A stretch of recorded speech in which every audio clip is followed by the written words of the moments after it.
Thank you so much for being here. It's a great honor to be a part of BIC's programming. And I'd like to say to all of us who are African American, who are descendants from Africa, think about this, we are the best of Africa and the best of Europe. Think about that for a moment. African Americans are the best of Africa and the best of Europe. Did that go over your head? Think about that for a moment. All that Europe inspired to be and tried to do when they took us out of Africa, our ancestors, we came here in America and created another class, Black excellence, the best of Europe and the best of Africa. I wish somebody knew what I was talking about this morning.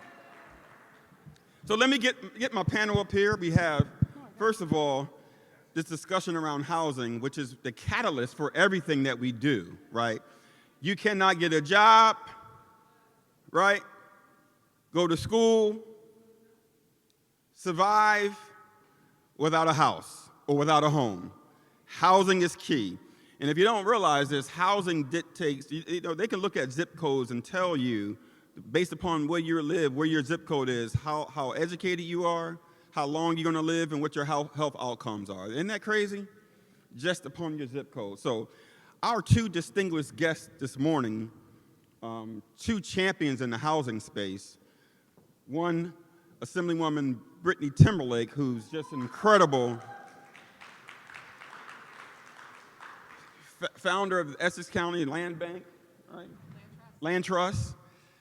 Champion for many pieces of legislation in housing and other things, but besides housing, but housing is one of the great things that she does in the state of New Jersey. One of our great legislators in the state. Young people, I want you to understand this. Most of your life, listen to me, young people, and this is why you guys need to vote. 95% of your life is dictated by policy. Do you hear me? 95% of your life is dictated by those who make laws and policies in the state. So this is why voting is important. When you're of age to vote, you need to vote to make sure people who are in legislation are like Brittany Timberlake, who are passing bills that make sure your life is a lot easier. Do you hear me? See, that's why our seniors vote. That's why they're a big voting bloc, because they know policy dictates a lot of our lives. Next, we have Professor David Trout, law professor. David has done so much in the space of housing, the reports he released, the reports that he's done around Newark and home ownership and renting in Newark and around the cost of living of rent in the city is vitally important. So these are all the things that impact your lives every day, whether you know it or not, right? And so today we're going to have this discussion around housing. We're going to have David, you want to do your PowerPoint? David's going to lead us off in a PowerPoint, and then we'll have a discussion about his work, Brittany's work, and my work, what I do. All right? Let's do that.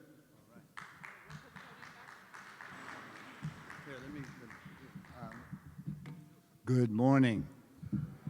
Man, is it nice to see you all. I just have to say, first off, that this is where I began my career as a law professor, because this building used to be the law school. We are now about 3 blocks away. But when I was a young pup, just starting out, scared, didn't have tenure, didn't know really what I was doing. I just come out of practice, thought I was going to be a civil rights lawyer, and instead decided to come and try my hand at teaching law. This was the building that housed all those dreams and aspirations. So it feels like coming home, and it's great to see you all. So I want to talk about something that is sure to bore the heck out of you, and that is the relationship between research and policy. And I know that as a general matter, most of us don't really want to think of research as something that animates us, gets us excited, something we want to wake up in the morning and do. But really all that we're doing when we do research is asking good questions. We're asking good questions, and we're trying to provide strong answers so that we can act in ways that are informed. And so when we talk about evidence-based work, we're really talking about work that is propelled by the answers to our best questions. And so the work that we do in this center at Rutgers Law School that I run called CLiME, the Center on Law, Inequality, and Metropolitan Equity, is to begin by being audaciously curious. Like, what are the questions that we really want answered? What are the questions that are not frequently enough asked so that we can go on and make change in our communities?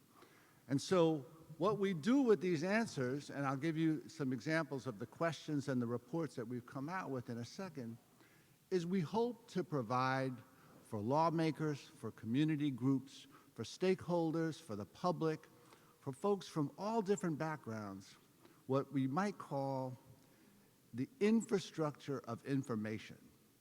Because you know, when you want to build something, you need infrastructure, right? There's no such thing as a building that goes up without pipes beneath it.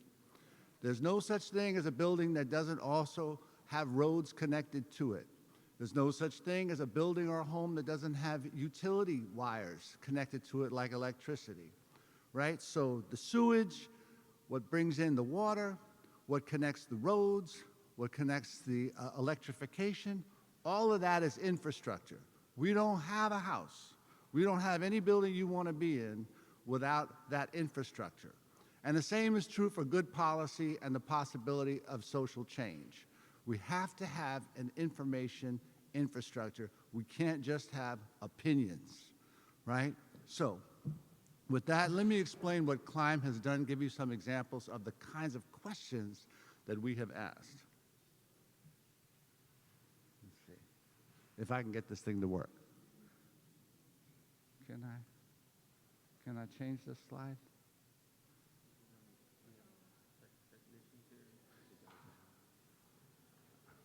I don't have but a few slides, so there we go. Okay, so here's CLiME's mission, just so you understand what a center might do. We conduct nonpartisan, interdisciplinary research that is based in the law school and addresses issues of structural inequality and systemic racism.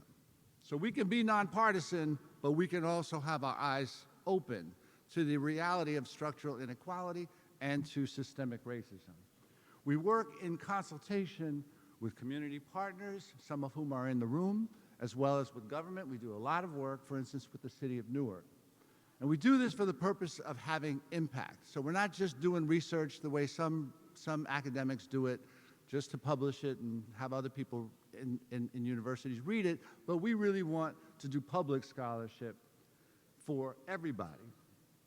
We are project-driven, and we are staffed with a combination of full-time subject matter experts, as well as students from across the university, about 5, right now we've got students from about 5 different units, as well as affiliated faculty.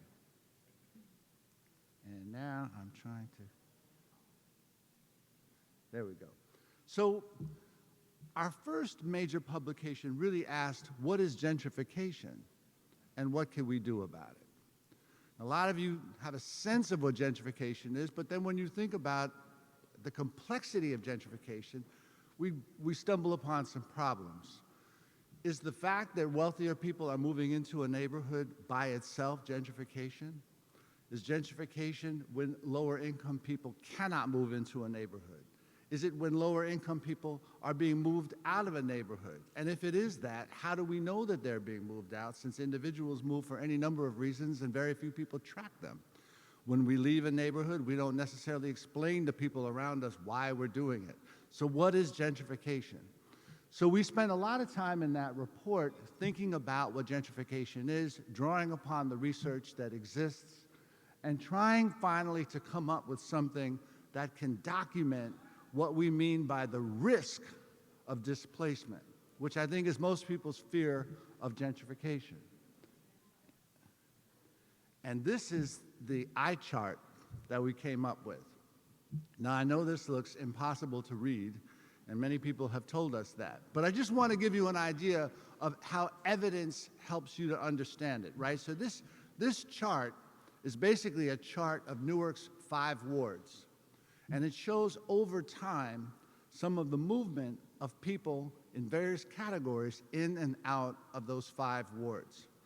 So we're looking at the geography of the city, We're looking at the demographic character of particular neighborhoods from the standpoint of who's paying more than 30% of their income in rent, what the market dynamics might be in terms of rising rents, and whether there is a so-called gentrifier population. And the gentrifier population might be defined as people with a college degree, non-Hispanic whites in a community that had very few non-Hispanic whites.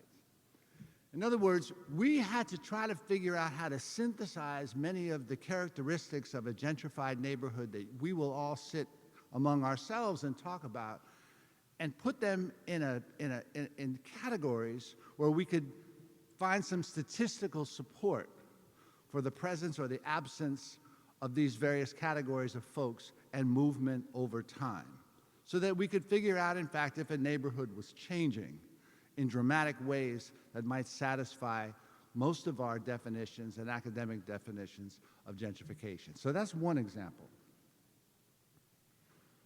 Next slide, please. Thank you.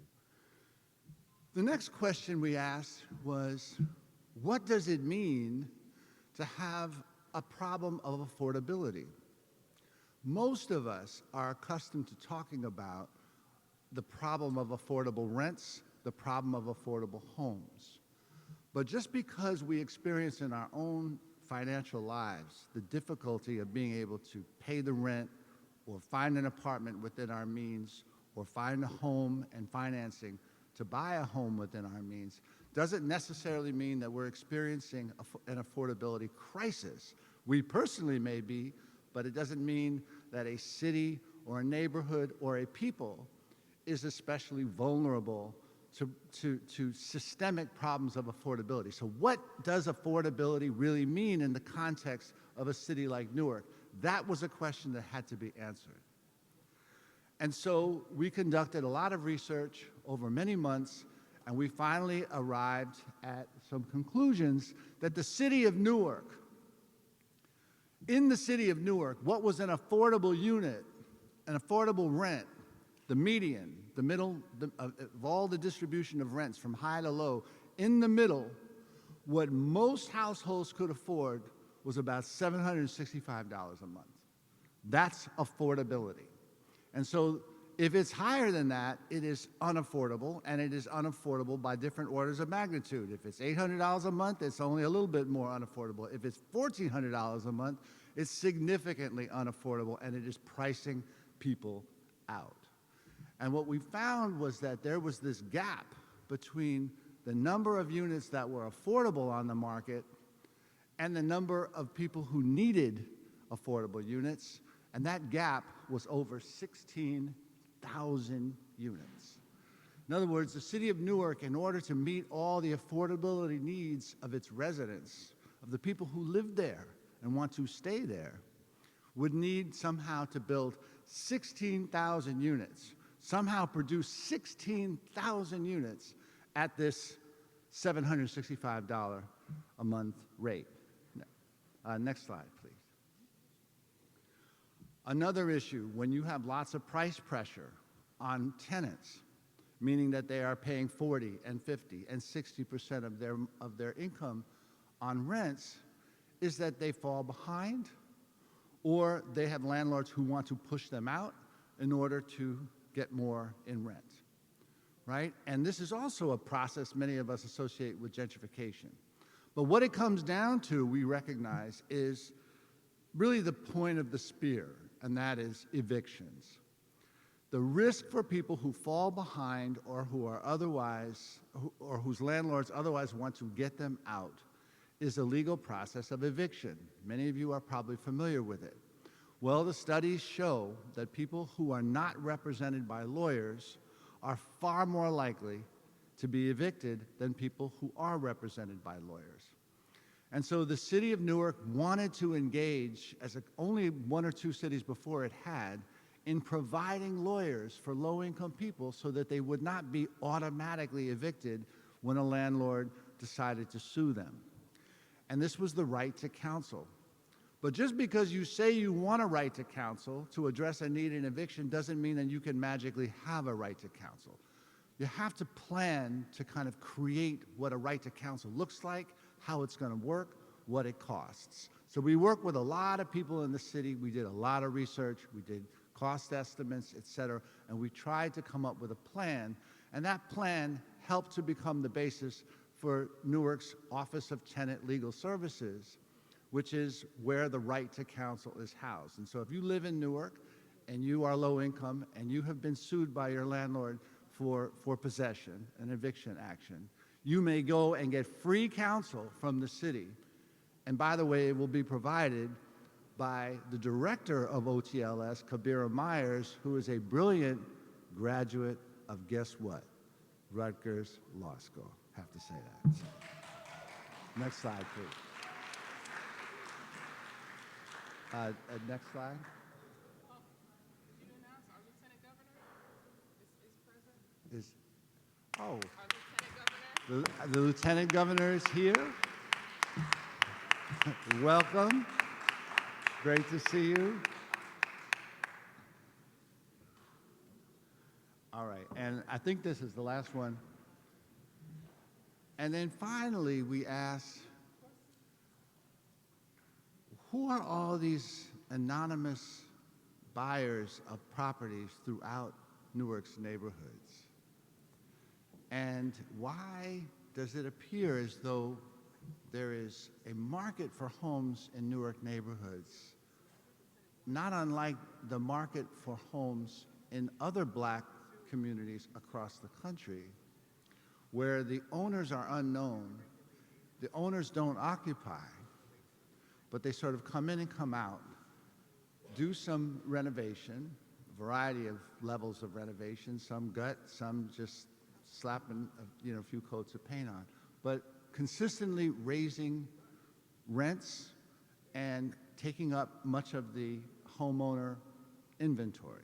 Who are these people, and is it happening in Newark? And we were led to this question by many of the community development corporations in the city that said, we're getting outbid by all these folks. We don't even know who they are. We look them up and they're just 58th Street LLC. We don't have a name. We don't know who they are, right? And so what we found in investigating this, if I can have the next slide, yeah, is that half of Newark's 1 to 4 unit homes, these are the homes that most families want to purchase, first-time homeowners, people who want to own perhaps 1 unit and live in it and rent out the other one to help pay the mortgage. These 1 to 4 unit homes were being bought up by corporate buyers, by institutional buyers. And that this has been happening in Black neighborhoods across the country.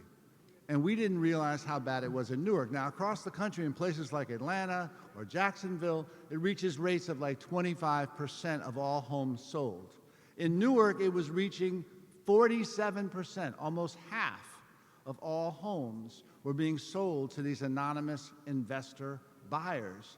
And true to form, they were focusing on the South and the West wards, the wards with the highest percentages of Black households.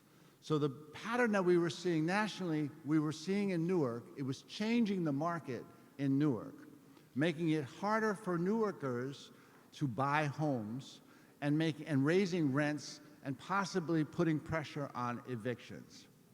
Next slide, please.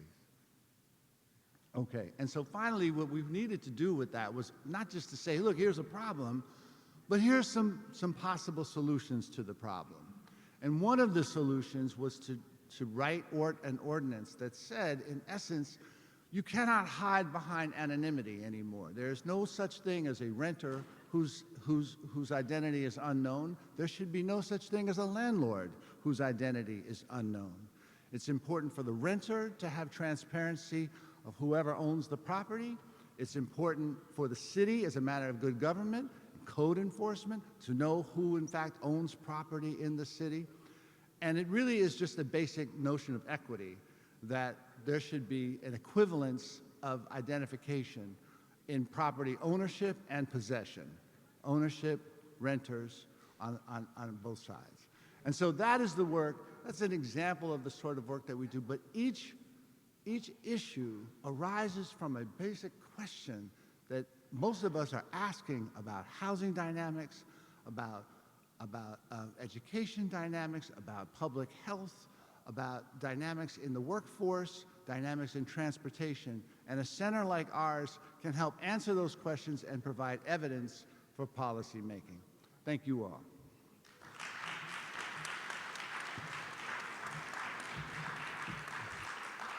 One of the most brilliant men in the state of New Jersey, Professor David Trout. I just admire his work. Let's give him another round of applause to admire his work. We're going to come back to this panel, but the Lieutenant Governor is here, so we're going to pay homage and respect for that. We're going to get off the stage. We're going to ask former Councilwoman Elise to come up to introduce our Lieutenant Governor. So we're going to transition for a moment. We're going to get off the stage and let the Lieutenant Governor come up and give our remarks. Thank you.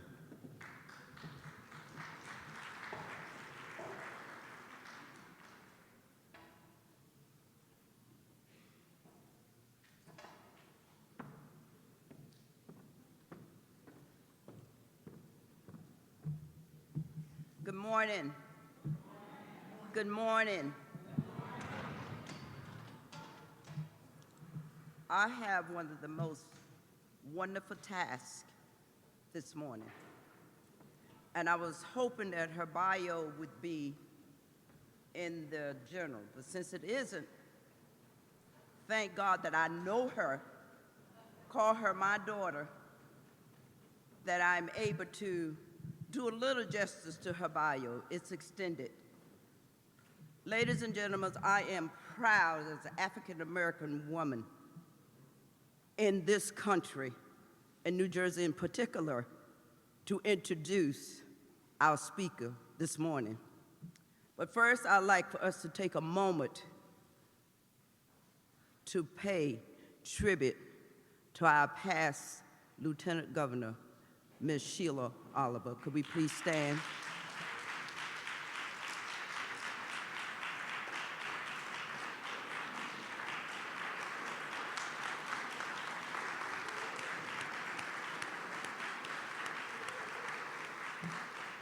Thank you. For our young students in the audience, and for all of us who's been a part of the struggle fighting for freedom and justice for all, this moment in the state of New Jersey, for those of us of African American descent, is extremely proud to be able to have such a dynamite, powerful woman in this state.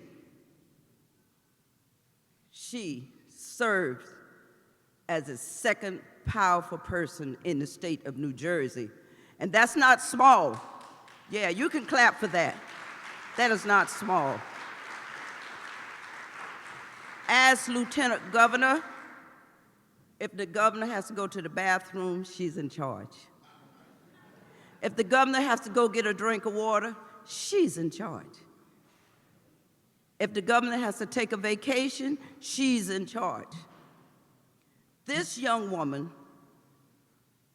Tahisha Way Esquire, holds two of the most powerful positions in this state. She serves as Lieutenant Governor and Secretary of State.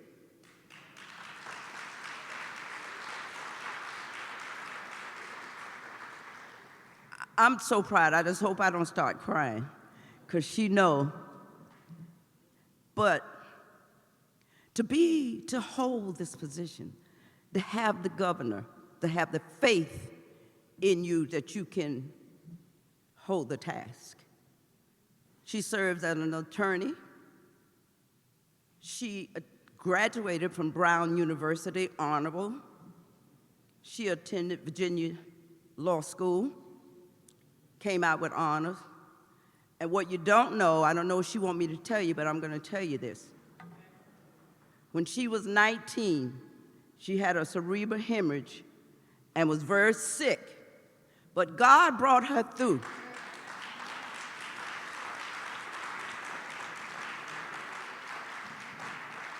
He had work for her. He had plans. We didn't know what it was, but God knew. She served in a variety of positions.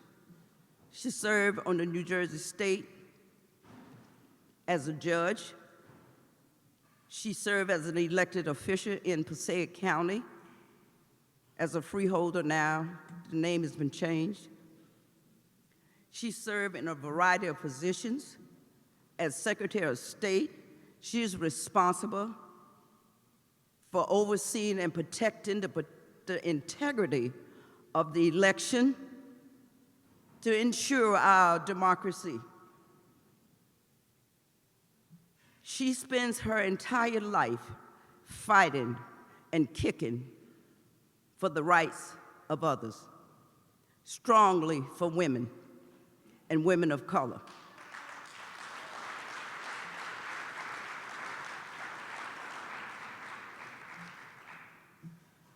She have a variety, an extended bio, as I said, and from what I know, I'm speaking from my heart, what I wrote down all this stuff, but I can't read it all. It's so much, and I am very sorry that these young folks in this audience does not have a copy. This is your future. And when she comes, I want you to listen very carefully. And I want you to dream that the day will come where you will be standing here and to understand the power that she holds in her hand. And I'm saying she may become our first Black woman president of these United States.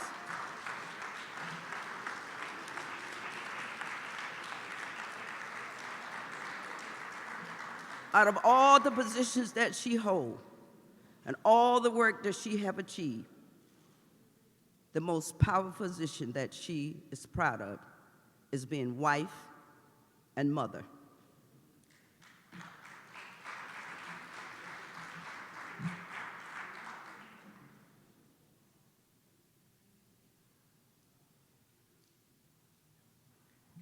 Excuse me, sorry. I know her parents, Mr. and Mrs. Wright, are smiling down and watching over her. We are so proud. She hails from the city of Wayne, New Jersey, that's in Passaic County, with her husband, Charles Wade, who was one of the New York Giants football player, gorgeous girl, gorgeous husband, big hunk.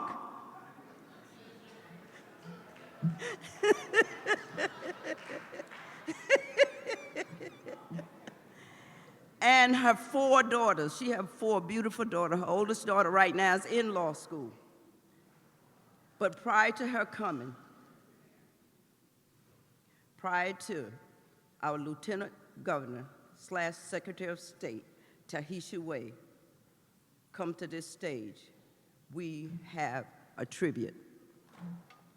Ladies and gentlemen, the most powerful woman in the state of New Jersey and the second powerful person in the state of New Jersey is Lieutenant / Secretary of State Tahisha Wade. But we don't want you to come up now.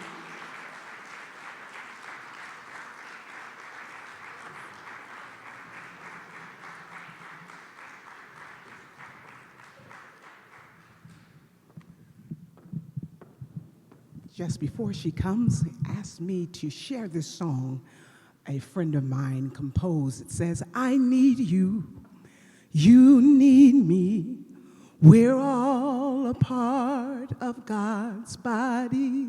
Stand with me, agree with me, we're all a part of God's body. It is His will that every need be supplied. You are important to me. I need you to survive. You are important to me, and I need you to survive. I'll pray for you, and you pray for me, 'cause I love you. I need you to survive. I won't harm you with words from my mouth, 'cause I love you. I need you to survive. It is His will that every need be supplied. You are important to me. I need you to survive. You are important to me. I need you to survive. Lean on me when you're not strong, and I'll be your friend. I'll help you carry on. No, it won't be long when you're gonna need somebody to lean on. Put your hands together. Call on me, brother, when you need a friend. We all need somebody to lean on. I just might have a problem that you'll understand. We all need somebody to lean. Help me say, yeah, lean on me when you're not strong, and I'll be your friend. Come on, I'll help you carry on. Oh, it won't be long when you're gonna need somebody to lean on.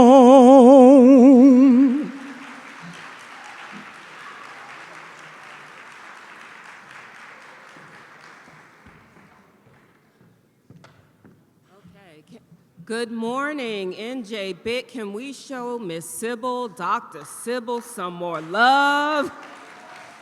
Yes, yes. And I also want us to truly give it up. I called her the freeholder mom when I was a county commissioner in Passaic County, Miss Elise Evans. Let's show her some of the NJBIC love. Now, with all that she had to say, I sincerely mean, and I know you feel me when I say this, that it is to God be the glory for all to happen in our lives. Amen. Yes, I also want to shout out Reva Foster, Lanisha, the team at NJBIC, the executive committee, and every single folk in this room. I also want to acknowledge our fellow speakers, the panelists, like my friend Chanel McLeod, who's going to throw down on democracy, and everyone who is participating today. Look, just yesterday for me was a blessing, and I will quickly tell you why. I got the distinct privilege to visit both of my schools and speak to the students. Now, for those who do not know, I grew up in the Bronx, New York, okay?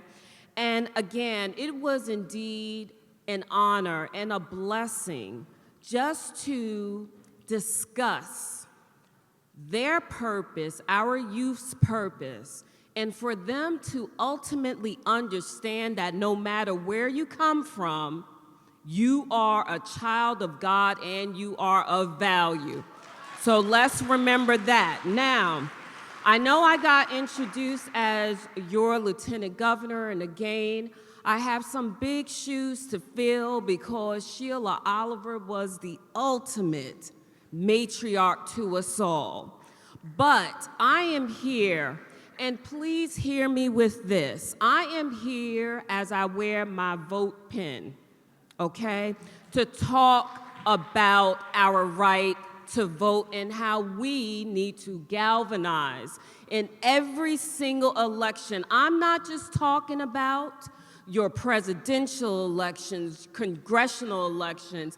I am talking about even if you have a fire district election, you need to make our foremothers and forefathers proud and ensure that their legacy for us all, the legacy of the right to vote, which is a foundational obligation, a moral mandate, so that other avenues, other career paths, whatever you aspire to do is opened up. Now, I oftentimes hear that, oh, Secretary of State, I don't desire to vote because nothing changes, or there may not be a candidate that I desire to vote for, but here is what I submit to each and every one of you.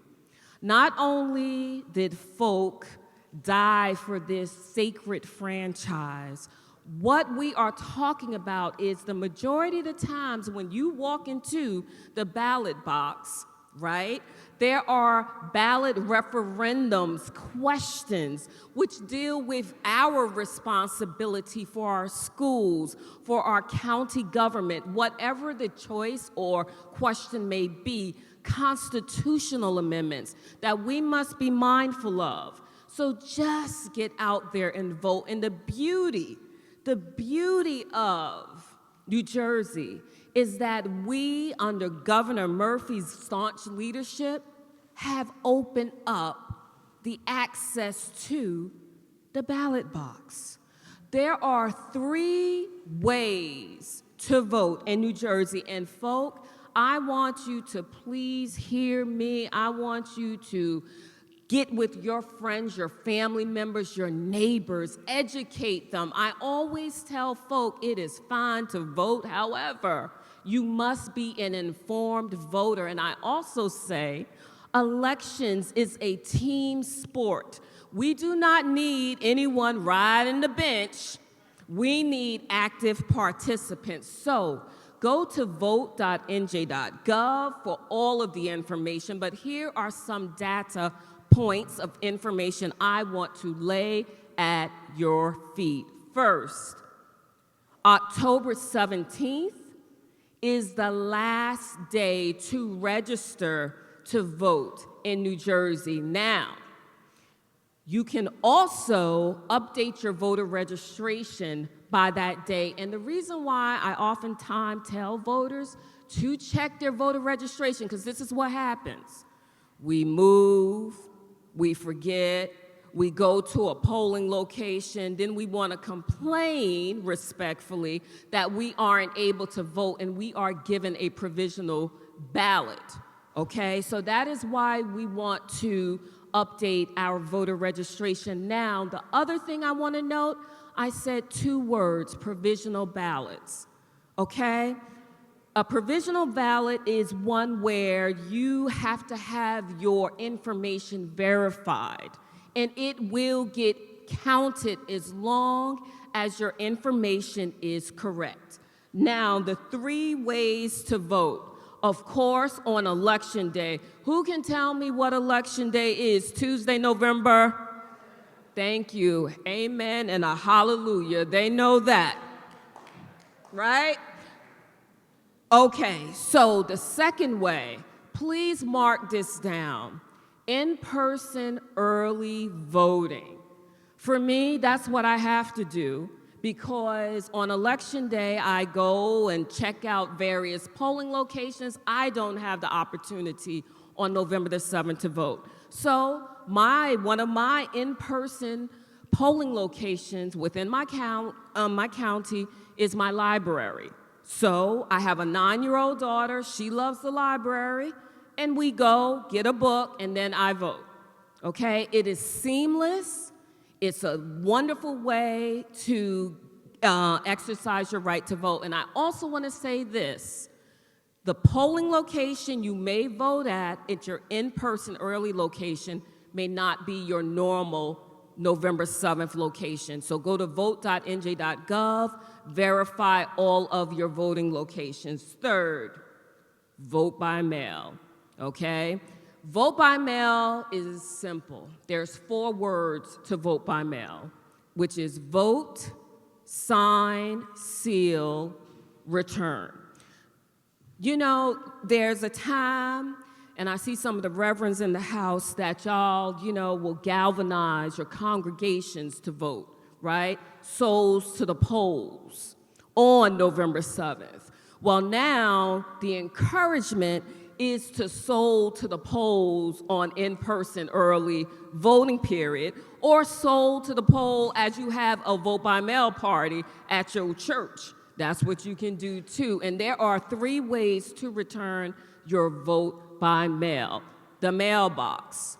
There are 400 secure ballot drop boxes throughout the state, but please, if you live in Essex County, do not drop your vote by mail in one of the secure drop boxes in my county, which is Passaic. It will not get counted. And thirdly, you can physically drop off your vote by mail at your county board of elections. All of this, however, has to be done by 8 p.m.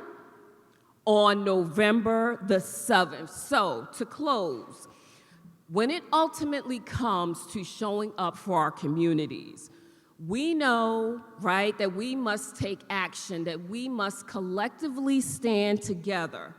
And we know there is no other opportunity, an easy opportunity in the great state of New Jersey than to vote. It is the foundation of all things. And my friends, I am humbly, sincerely asking each and every one of you to make that plan to vote, not only for November 7th, but in every single election. Y'all with me now? Good, because I'm done. And thank you again for welcoming me, and enjoy the remainder of your conference. Let's give it up for the amazing and incomparable Taisha Way again, our great Lieutenant Governor. I was very excited to hear the announcement that she was going to be the one who would step into the office of Lieutenant Governor when my dear mentor and friend, Lieutenant Governor Sheila Oliver, transitioned and joined the ancestors.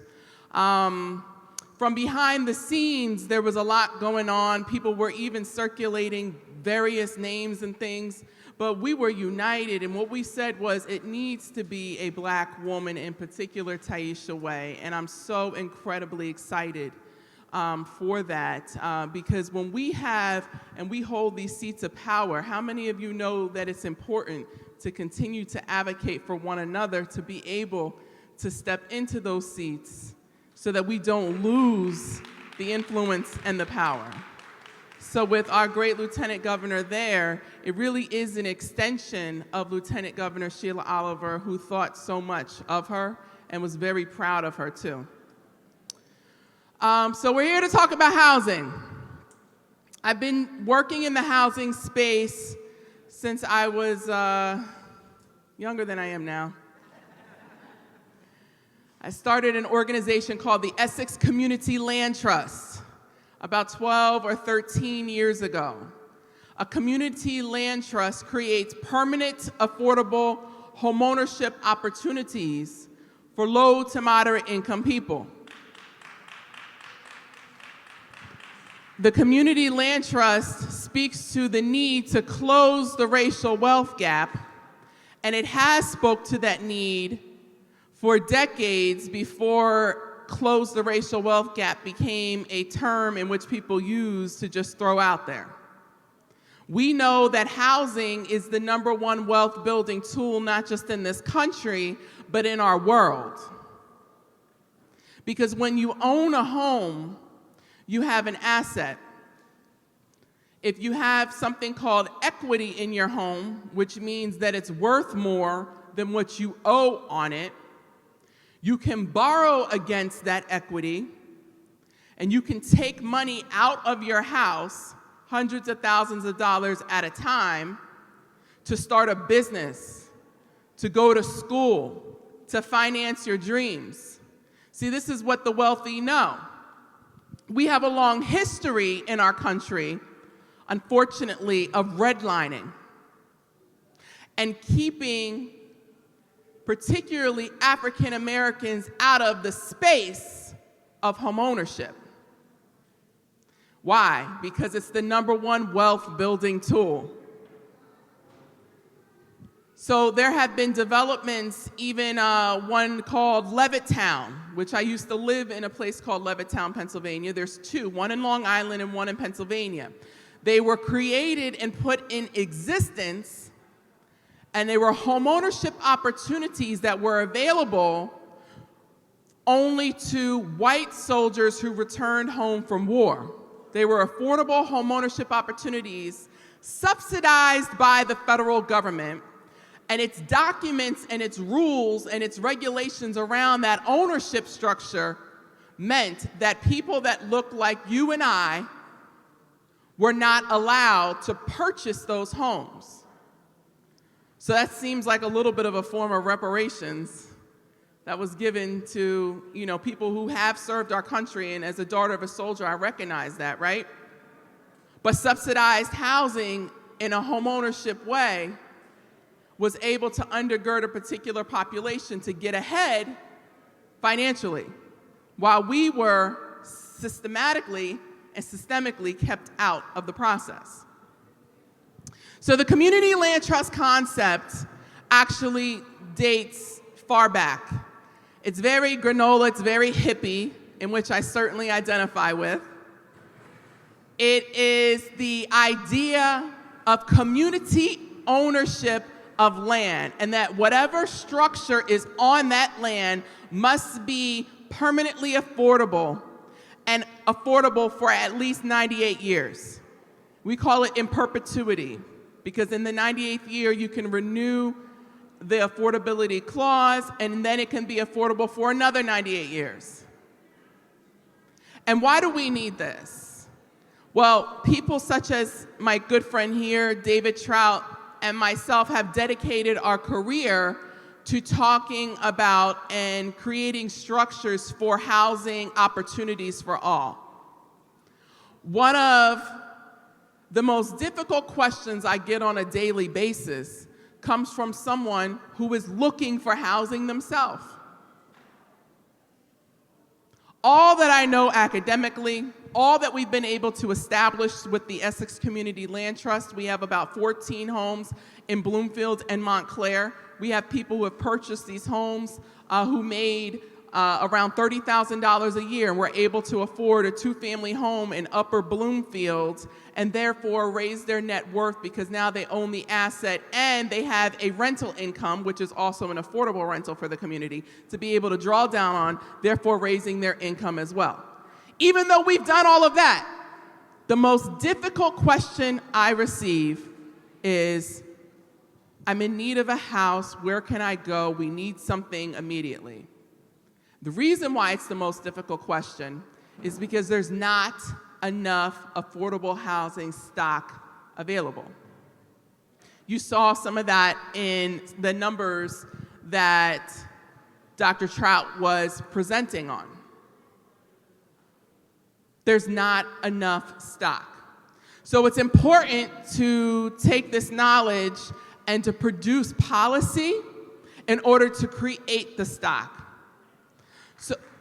So one of the things that I believe is needed in the state of New Jersey to create more affordable housing stock is a statewide inclusionary zoning. What is that? If I was in a room full of developers, it's kind of like saying the F word in church. They'd be upset. Calvary knows what time it is. It wouldn't go over well, right? Statewide inclusionary zoning. If a developer wants to build a building that has about 100 units in it, 100 apartments, and they go to the city and they say, I want for there to be, or I'm looking for a grant, or I need a tax break in some way, and the city says, yes, sure, we'll do that. What I'm saying is that there needs to be a promise, Not only, okay, we're going to help you, developer, to build your building, but you need to help our community. And at least, at minimum, 20% needs to be earmarked for affordability. Why? Because we need more affordable housing stock. That is going to be a very heavy lift that my good friend Eric Dobson, Reverend Eric Dobson, who unfortunately had to run back to South Jersey from Fair Share Housing, is going to help me with that lift. Fair Share Housing, for those of you that don't know, when Chris Christie was governor, he sought to gut all affordable housing requirements throughout the state. And he was very adamant and made that one of his #1 missions. And Fair Share Housing is the one that took him to task with legal prowess and was able to make sure that we preserve the bit of inclusionary zoning and the systems that we have around affordable housing that we currently have now. And I'll end on preservation because I just said preserve. In addition to creating the affordable housing stock that we need more of, we also need to preserve the affordable housing stock that we currently have. And that looks like demanding in policy for longer affordability restrictions. I told you the land trust does 98 years. We once received money from a government source years ago. By the way, I started that organization before I ever thought to run for office, right? We once received money in excess of about $1 million from a government source that said that those properties only had to be affordable for 5 years. So what that would mean is that the taxpayer dollars that subsidized and put the $1 million in, let's say if Reverend Green is in need of this affordable housing opportunity, he purchases it for an affordable price, and in 5 years he could sell it for market rate, which is really great for only who? Reverend Green. But what we're talking about is what has to be great for not only Reverend Green, but for the community as a whole, and then also for the taxpayer. And the only way to do that is to extend the affordability housing requirements, to preserve the units that we currently have so they don't get lost to market rate, and to make sure that there is housing stock available to the community for the long term. So these are some of the solutions that we've been talking about for many years. It's the land trust concept in New Jersey. The organization we started is the only current affordable housing community land trust that exists in New Jersey. Newark is trying to start one. There's been a number of people trying to start one, and I believe they're going to be successful. But this is a concept that has been long fought for and is a way to really undergird and carry out a lot of the policy research that you just heard David Trout go through. So I can't do what I do as a legislator, certainly not as a grassroots nonprofit executive, without the work that and the policy statistics that come from CLiME. So I did want to say thank you to Rutgers, thank you to Shantae Palmer, thank you Provost, and thank you to David Trout. Thank you all. I'm standing in between lunch. Thank you so much, Assemblywoman. And of course, it's true, it's mutual. We don't do the work that we do without our relationships to legislators and other policymakers. We're sorry about the way that the panel worked today and that Reverend Dobson had to go, but there's a couple of minutes left if anyone has a question or two, because we had hoped for some audience participation in this discussion about housing and evidence-based work. If you have a question, shall they come up, or will you hand out the mic? All right, please come up if you have a question.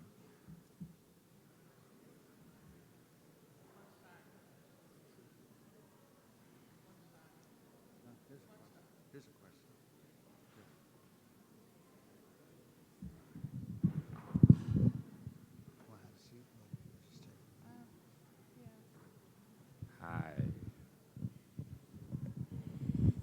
Hi. I got one question on land trust, and I know you guys make data for policy. So my question is how do you track outside investment that are currently buying up housing? How do you track outside investment that's currently buying up housing? So that's a very broad question. I know that you have tracked how much of our community is owned by LLCs, in particular our urban areas. I will tell you that there is a bill that I wrote. It's actually the first piece of legislation that I put pen to paper to when I was sworn in to the Assembly 5 years ago.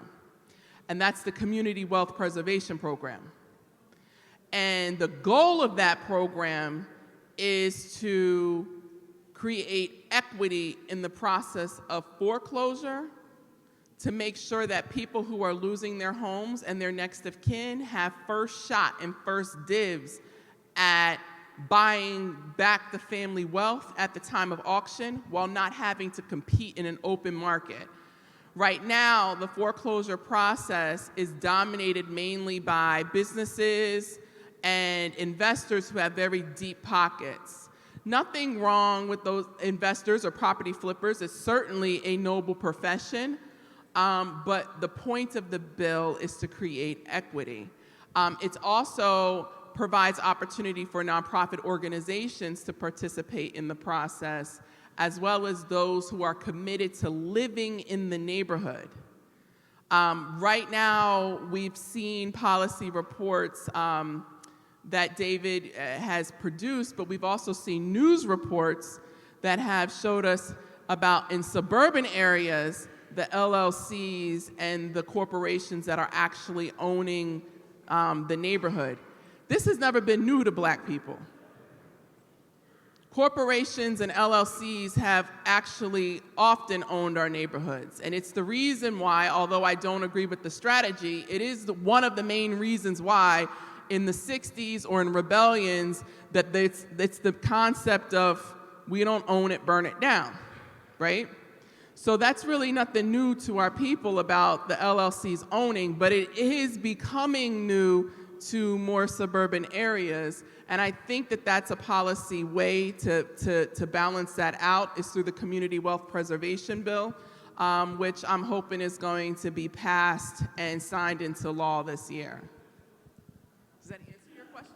Well, I guess because I'm doing research on the opposite side, so I'm tracking from the investor to their construction to the communities. There's another data out there that tracks called targeted employment areas. I don't know if you're aware of that data. And in that data is the investors from 60 countries who are building projects throughout the suburban and rural areas, which eventually become rental properties and investors. And the other one is coming from Wall Street, where they're actually buying up suburban properties and turn them into rental properties. With the two combined together and the current projects that's going on in your urban centers where you're building more rentals than you're building housing, at some point we have to connect the housing stability to the democracy and the renting and the school issue, which I've been doing already. So you'll be amazed with the results I get out of it. But I was wondering what your policies are, and are you marrying the housing stability to the voting issue to the stability of the community? Because if homeowners are not having any stake, they don't have any stake in what's being said because people are moving around. Yeah. So thank you so much for that question. In the interest of time, let me try to give two quick answers to that.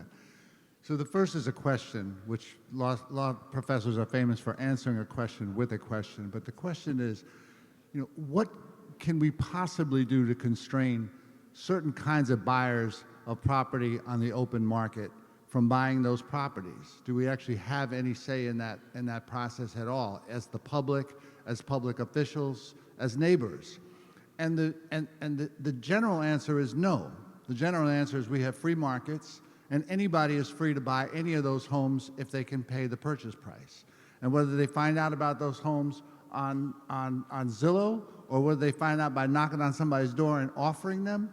Either way, we don't really have laws in place to regulate that unless they're engaged in something illegal like fraud, right? So it becomes very difficult. It becomes doubly difficult when we have no idea who they are.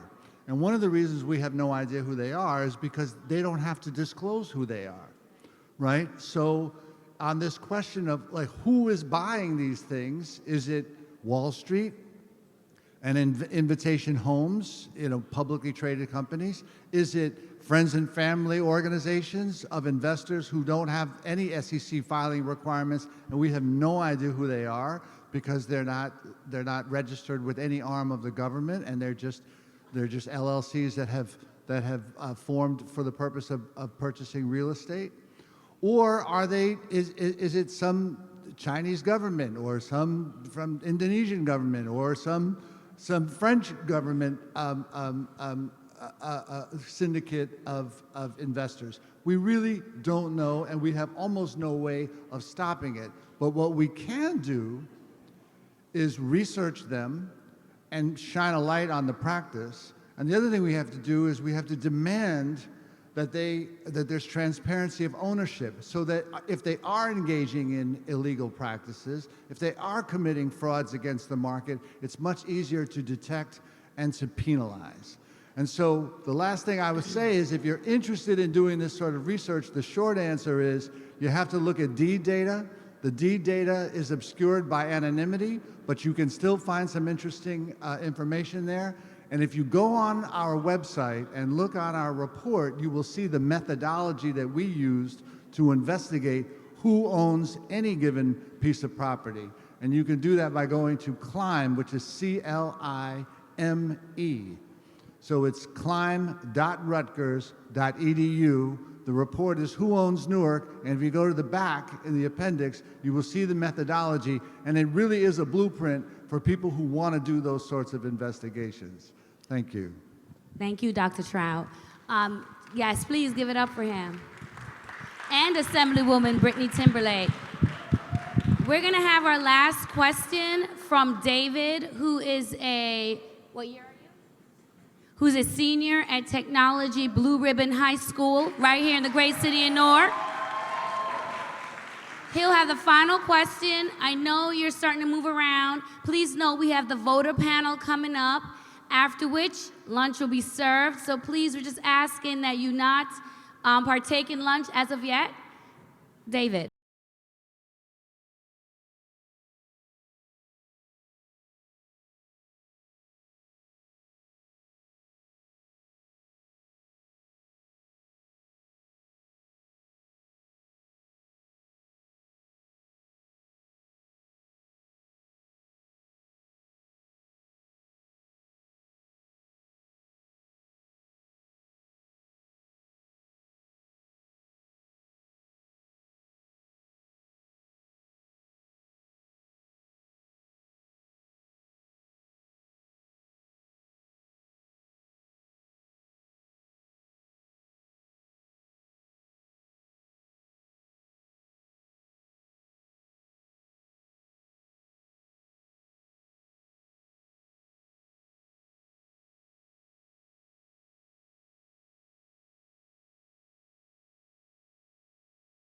It will continue to go up. There's a real scarcity of real estate, as the Assemblywoman made clear. Scarcity creates upward pressure on prices. Investors who see this upward pressure as a way to create passive gains swoop into the market, and that creates even more upward pressure on prices.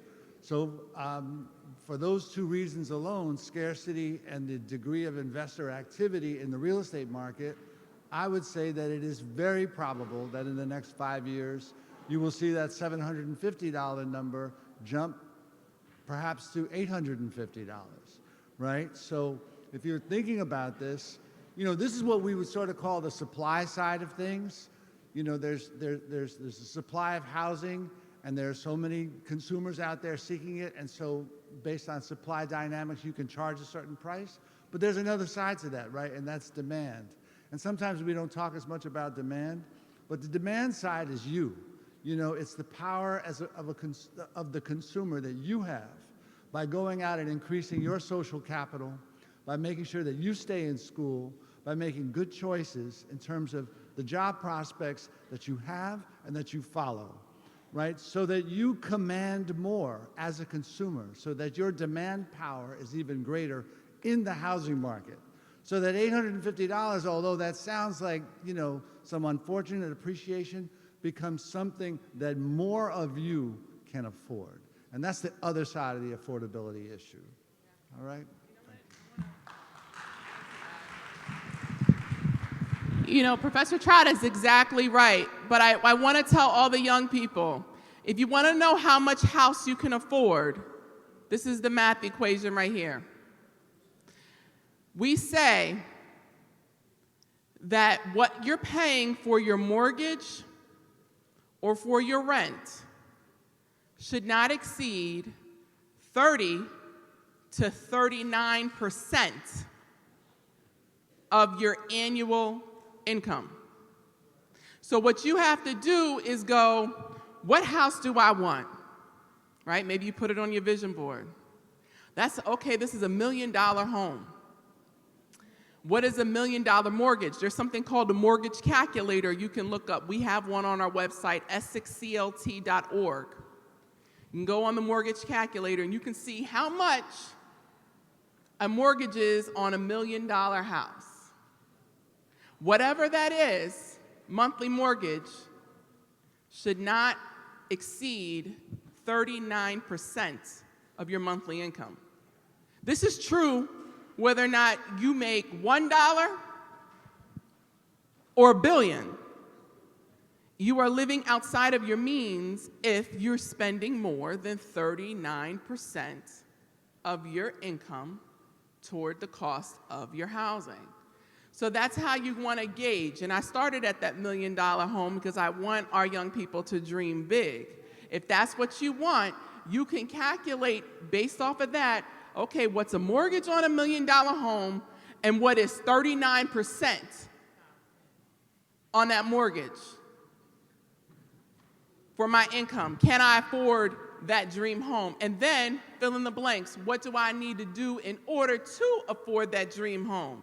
Make good grades, you know, stay in school, internships, which we accept them at my office, and I know Rutgers is internship opportunities too. And Newark. In Newark, position yourself for success to hit the goal and the target that you have for your life. And then maybe you can also then turn around and help create affordable housing opportunities like we do for people who are in need of them.